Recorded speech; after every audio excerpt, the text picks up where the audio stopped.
The Universal Tech Units podcast is an official tech podcast made by Speed and Nguyen with the voice made from Google's Netbook LM. Do not reproduce our podcast without permissions from the owner. Welcome to the Universal Tech Units podcast. You know, in our digital world, it feels like things change so fast, especially our phones, the software, the look. It's constant. Sometimes it's small tweaks. Other times it's, well, a whole new vibe. Hard to keep track sometimes. So today we're taking a deep dive into one of those bigger shifts.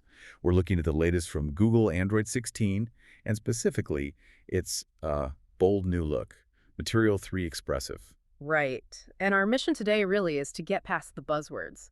We want to unpack what's actually changed, look at the research Google did, and figure out what these updates mean for your day-to-day smartphone experience. We're trying to cut through the hype, give you the real insights. Exactly. Okay. And to help us do that, we've got quite a few sources lined up. Articles from places like Mashable, Android Authority, Design Wine, TechnoWise. Some good ones there. Yeah. And even some pretty lively discussions off Reddit. You know how those can be. Oh, yeah.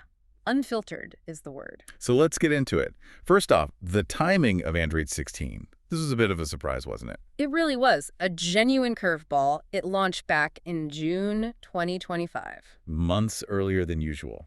Google normally waits until, what, Q3? August, September? Exactly. They totally broke their usual pattern. So yeah, it's already out there on devices. Which brings up a good point. Why update? I mean, features are nice, but... Well, yeah, features are the flashy part. But honestly, the most important reason to accept these official updates is security. Always. Nice. The boring stuff that keeps you safe. It might seem boring, but it's critical. These updates patch vulnerabilities, protect you from new threats. It's like updating your phone's immune system. You really should hit that update button when it appears. Plus, releasing early like this. It's also a strategic play by Google. Puts pressure on competitors, gets their new stuff adopted faster. Okay, strategy aside, let's talk about the main event. Material 3 Expressive. You mentioned it's the new design language. So is this like Material 4, a whole new generation? Good question. No, it's important to clarify that. It's not Material 4. Think of Material U, which was based on Material 3 as the first step towards personalization. Right, the color matching themes and all that. Exactly. Material 3 Expressive builds on that. It enhances Material 3, pushes the dynamic stuff even further. It's more like a really vibrant refresh, a new coat of paint, new UI elements, but on the same Material 3 foundation. Gotcha. So an evolution, not a revolution. Precisely. And Google's been very clear. They're calling this their most researched design refresh ever. This wasn't just cooked up in a design lab somewhere based on feeling. Most research ever. Okay, that sounds serious. What does that even mean? How much research are we talking? We're talking a lot. Get this. 46 global studies. 46. Yep. And over 18,000 participants worldwide. They really dug deep. Wow. Okay. So what were they looking for? Just like, is this pretty? Or something deeper? Much deeper. They weren't just testing for usability anymore. They were trying to measure emotional response. Does the interface feel, energetic, friendly, playful? Measuring playful in a phone UI. That's ambitious. How do you even do that? And what did all those 18,000 people actually say? It's fascinating, right? They used a mix of methods asking people directly, tracking reactions, rating designs on these emotional scales. And the big takeaway was pretty clear. Users, especially younger ones, really lean towards these more expressive designs. How strong a preference are we talking? Up to 87% preference among the 18 to 24 group. They rated the expressive designs higher on things like visual appeal, sure, but also intention to use. Okay, so they liked the look and wanted to use it more. Exactly. And they used words like energetic, emotive, positive vibe, creative, playful, friendly to describe them. It really suggests, a shift in expectations. People want tech that feels more alive, maybe, more engaging than just purely functional. All right, so the research points towards expressive. What does that actually look like day to day? If I pick up a phone with Android 16, what am I going to see that's different? Okay, so visually, you'll notice more dynamic and responsive elements. Take buttons, for example. Yeah. They might give a little subtle jiggle when you tap them. Just a tiny bit of feedback, a little personality. App controls are generally more colorful, more dynamic. Wait, hang on. Buttons actually jiggle. Seriously. Is that annoying? Right. Or fun? What did the research say about the jiggle? Well, jiggle might be exaggerating it slightly. It's more like a subtle animation, a micro-interaction. The idea based on the research is that it creates this subconscious feeling of responsiveness. A little bit of delight, maybe. like interacting with a physical object almost. It's not meant to be distracting. Okay, subtle jiggles. I can maybe live with that. What else? Animations are a really big part of it. They're describing them as springy. Springy. Yeah, think about dismissing a notification instead of just swiping away. It might have this smooth kind of detach effect, maybe with a little haptic rumble. Oh, okay, like it's peeling off. Sort of, and maybe the notifications around it subtly react too. You'll see these springy animations when you close apps, use the volume slider, pull down the notification shade. It's meant to feel more fluid, more organic. Interesting. So more motion, more feedback. What else stands out visually? Typography's had a big refresh. New styles to make the information hierarchy clearer. Headlines, key buttons, they'll use larger sizes, heavier weight, so they really pop. Makes sense? Easier to scan? Right. And shakes. There are 35 new shape options, distinctive ones, and they can have smooth shape morphing transitions. Shape morphing, like a Yep. square turning into a circle. Or maybe into a squircle, you know, those rounded square icons. It adds another layer of visual interest. Plus, you'll see more background blur, especially in the notification shade and quick settings, to create a sense of depth and focus. And the colors. Material U is all about matching the wallpaper. That's still there, the personalization. But Material 3 Expressive brings richer, more nuanced color palettes. They've also worked on improving contrast and readability within those themes. So it's familiar, but refined. And this also translates into new tools for developers. Ah, okay. So they can actually build apps that use this stuff. Exactly. There are new components, like new loading indicators. Instead of just a boring spinning circle, you might see animated morphing shapes while something loads. Okay, that could be nice. Less monotonous. Yeah. And things like split buttons. Basically, a group of two buttons, one primary action, one related secondary one. Cleans up choices. And button groups for organizing buttons horizontally, handling overflow if there are too many, even options for toggling selections on or off. So developers get more building blocks to make apps feel more integrated with this expressive style. That's the idea, leading to, hopefully, a better, more intuitive experience for you, the user. And these changes aren't just inside apps, right? The main system UI gets some updates too. Absolutely. Quick settings, for instance. You can pin more controls now, customize it more, and you can even resize some tiles to show more information or controls directly. Resizable tiles, that could be handy. Definitely. And another really cool one, live updates in notifications. Live updates, what's that? Think about tracking a food delivery or a ride share. You know how you keep opening the app to see where they are? Ugh, yes. Constantly. With live updates, you'll see that progress directly in the notification itself. Real-time updates without needing to open the app. Okay, that sounds genuinely useful. Less app switching. I like that. It's a big convenience boost. And this whole design philosophy, it's not just stopping at phones. Oh. Where else is it going? Wear OS Material 3 Expressive is coming to Wear OS 6, starting with the Pixel Watch. Ah, so watches get the springy animations and morphing shapes too. Yep. Tailored for circular displays, naturally. So animations follow the curve. It's about creating that same consistent, more delightful feel across your devices. Consistency is good. And they're also promising performance improvements with Wear OS 6. Even with all the new visuals, they're talking up to 10% better battery life. Better battery with more animations. Okay, that's impressive if they pull it off. It really is. Shows some serious optimization work. But, you know, with all this focus on visuals and emotion, it does raise some questions. Not everyone's sold on this direction. Right, it sounds cool, but is it always better, this whole push for expressiveness? Does it actually help users? Or is it just, marketing fluff for the new Android version? That's the core debate, really. Google has all this research saying people prefer it, especially younger demographics, but critics are asking if these constant visual changes are actually serving long-term usability. Yeah, I've definitely seen some of that pushback online.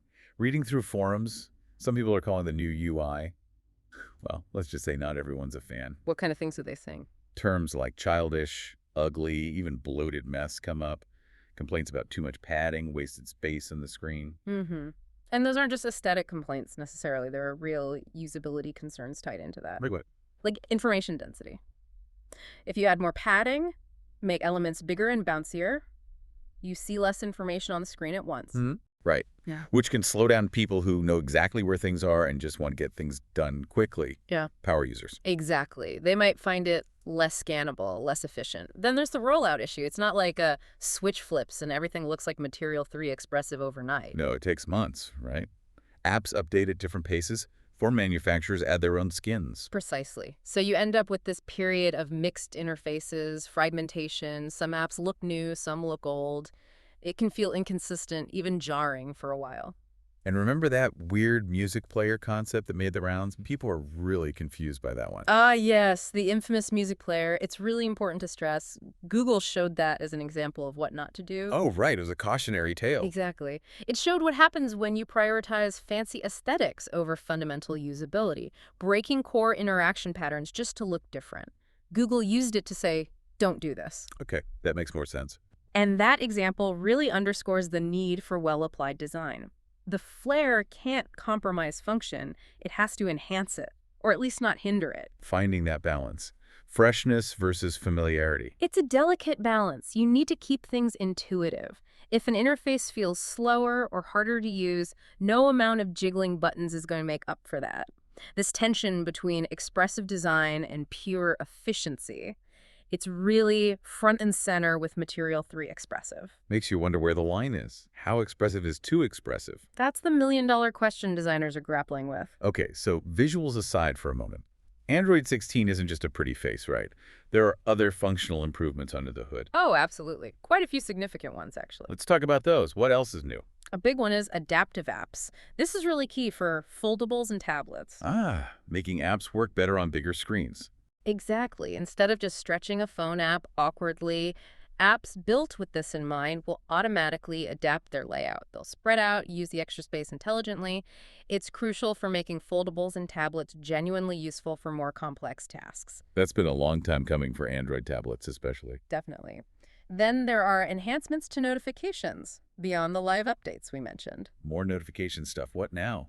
Auto-grouping. So if you get multiple notifications from the same app, say a bunch of emails or messages, Android 16 will automatically stack them together neatly. Oh, thank goodness. My notification shade is a disaster zone sometimes. Yeah, this should help declutter things significantly, make it easier to manage that constant flow of information. Okay, what else? I heard something about desktop mode.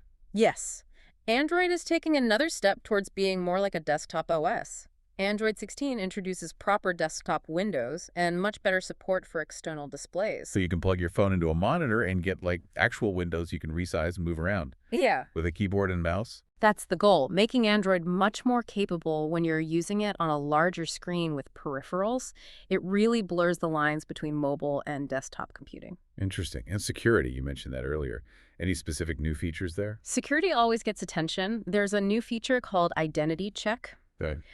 Basically, if your phone detects it's in an untrusted location, maybe it's been stolen, it can force you to use biometrics, like your fingerprint or face, to access certain sensitive settings or features. Like password autofill. So a thief couldn't just use your saved passwords. Exactly. It adds an extra layer of security if your phone falls into the wrong hands. There's also something called advanced protection. Sounds comprehensive. It's like a built-in security suite.